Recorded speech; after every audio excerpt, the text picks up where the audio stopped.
Single starring Sri Vishnu, Vennela Kishore, Ketika Sharma, Ivana. Directed by Karthik Raju. ఈ movie మే 9న థియేటర్లో release అయ్యి ఇప్పుడు ప్రైమ్ వీడియోలో స్ట్రీమ్ అవుతుంది. ఫ్యామిలీతో చూడొచ్చా అంటే ఎస్ చూడొచ్చు. మూవీలో ఎలాంటి అడల్ట్ కంటెంట్ లేదు. మూవీ రన్ టైం వచ్చేసరికి 2 hours 9 minutes. మూవీ చూసాక నాకు ఎలా అనిపించిందంటే పర్లేదు.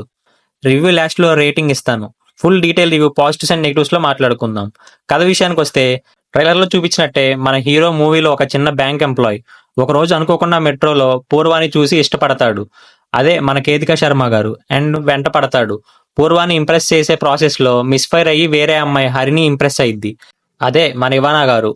మన హీరో పూర్వాని లవ్ చేస్తే హరిని మన హీరోని లవ్ చేస్తుంది. ఒక ట్రయాంగిల్ లవ్ స్టోరీ ఇది.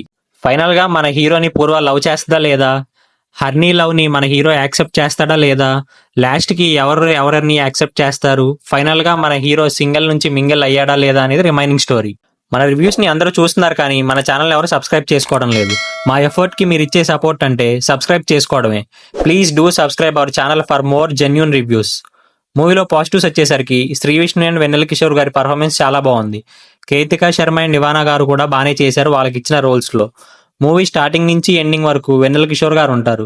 కొన్ని మీమ్ డైలాగ్స్ అండ్ రెఫరెన్సెస్ బాగా వర్క్ అయినాయి. బుల్లిరాజ్ది ఒక చిన్న క్యామియో సీన్లా పెట్టారు, అది బాగుంది. ఇంకా కొంచెం ఎక్స్టెండ్ చేసి ఉంటే బాగుండేది అనిపించింది. విజువల్లీ యావరేజ్ అనిపించింది. చాలా సీన్స్ మెట్రో అండ్ మెట్రో స్టేషన్లో తీశారు. బ్యాక్గ్రౌండ్ స్కోర్ కామెడీ పోర్షన్స్లో బాగానే వర్క్ అయింది. ఫస్ట్ హాఫ్ చాలా బాగుంటుంది compare to second half. Climax కొంచెం కొత్తగా ట్రై చేశారు. మూవీలో నెగిటివ్స్ వచ్చేసరికి శ్రీ విష్ణు మ్యానరిజం నాకు కొంచెం ఎక్కలేదు. లైక్ నార్మల్గా మాట్లాడరు, డిఫరెంట్ వాయిస్ మాడ్యులేషన్తో మాట్లాడతారు. సాంగ్స్ ఏం బాగాలేదు, అవి బాగుంటే ఇంకా బాగుండేది మూవీ. ఎమోషనల్ సీన్స్కి మనం కనెక్ట్ అవ్వం. లాస్ట్లో పార్ట్ 2 అనౌన్స్ చేశారు. ఇలాంటి మూవీస్కి పార్ట్ 2 అవసరం ఉండదు. మూవీని ప్రెజెంట్ చేయడంలో ఫెయిల్ అయ్యారు అనిపించింది. ప్రాపర్గా డీల్ చేయలేదు ఎమోషనల్ పార్ట్ని. ఈ మూవీ నాకు శ్రీ విష్ణు గారి మెంటల్ మదిలో మూవీలా అనిపించింది సెకండ్ హాఫ్లో. నా ఫైనల్ వర్డిక్ట్ వచ్చేసరికి worth watching for few comedy scenes and climax. ఈ మూవీకి నేను ఇచ్చే rating 2.95 out of 5. That's it for today. మళ్ళీ ఇంకో రివ్యూతో కలుసుకుందాం.